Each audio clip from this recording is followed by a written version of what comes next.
Hi all and welcome to the MacKa moment. Sometimes I get asked questions about Mary MacKillop's life, about whether she had a sense of humour, what was her favourite food, and just last week I was asked, what was Mary MacKillop's favourite scripture passage?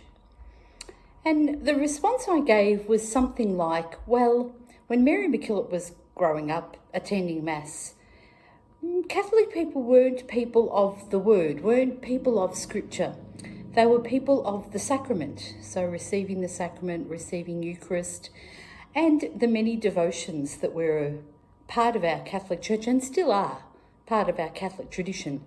So praying the Rosary, the Corpus Christi procession that I talked about last week, and then we've just celebrated the Feast of the Sacred Heart.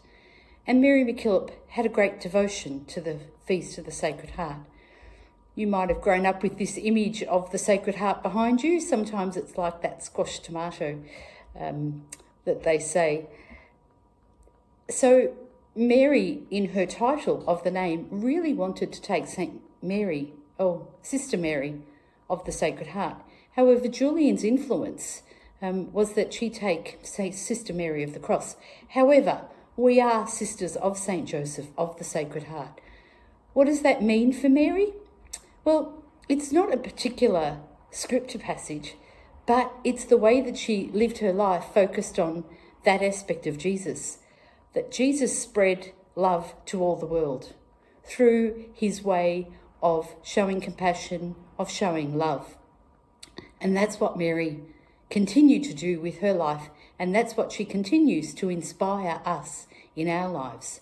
So, did Mary have a favourite scripture passage? I'm sure she would have. But in those days, the priests would have read the scriptures to us.